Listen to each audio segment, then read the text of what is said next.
Hey, it's me, MLB. Here is chapter 9 of Future, and this one is titled, We Need a Name.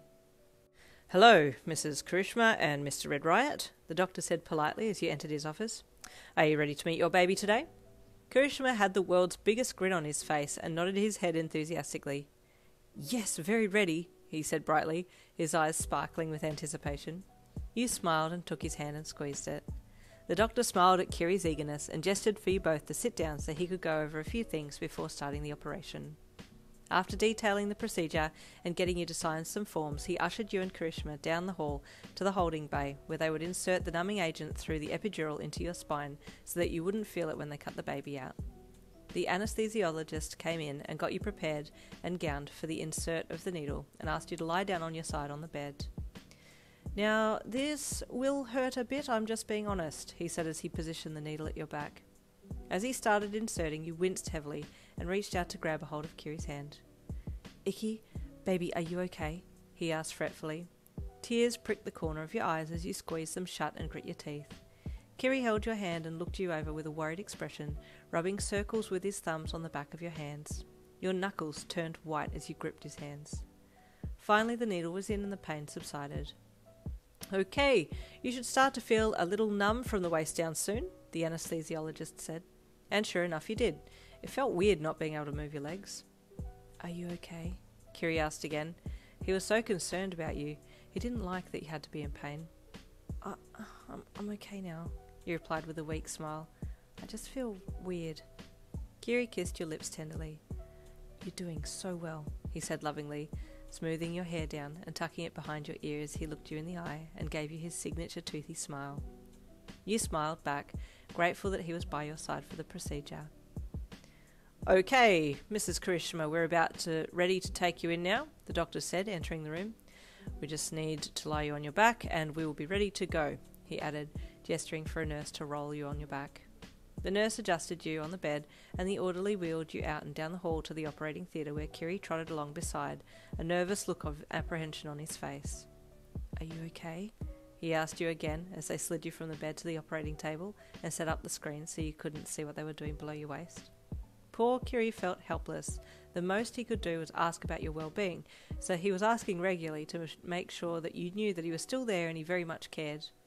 I'm okay, you replied, still a little nervous and a nervous smile plastered on your face. Okay, Mrs. Kirishima, we're about to start. This won't take long, the doctor said. You could feel someone pulling at your belly, but that was about it. There was no pain.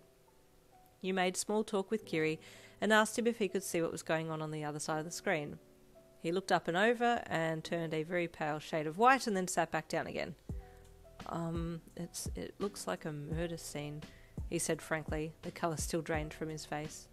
You gave him a sympathetic smile and apologised for asking him to look for you. He shook his head and patted your hand.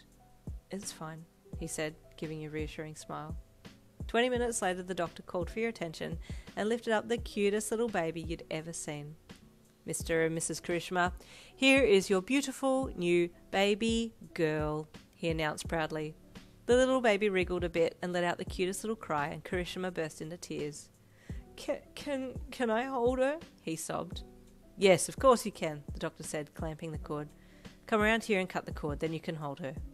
Kiri hopped up and stumbled over to the doctor and took the scissors, taking a bit of time to cut through. It's like calamari, he commented with a giggle and a sniff, regaining his composure. The nurse handed him his little girl, and he cuddled her close and carefully walked back around to you so you could see her. Oh, she's perfect, you gushed as Kiri continued to hold her close. She's so little, he said. Such a petite little baby. The nurse came over and helped you arrange your top for some skin-on-skin contact with your new baby, and Kiri reluctantly handed her over. I'm so in love, he whispered as his little girl nuzzled into your skin, searching for a breast to feed from. We need a name, you said, realising that you had a few that you liked, in case it was a baby girl, but you hadn't settled on anything yet. As the nurse helped you attach your baby to your nipple for its first feed, you and Kiri listed the names that you liked.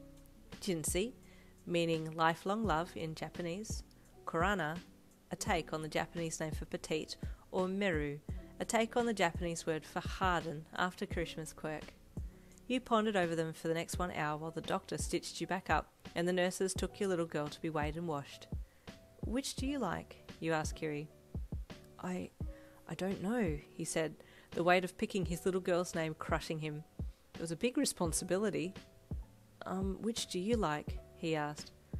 I don't know, you replied, just as petrified as him to pick the wrong name.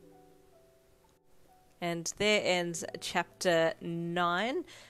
This was written back in the Wattpad days, so we do already have a name chosen, so you'll have to wait for the next chapter to find out which name was picked for baby Kirishima.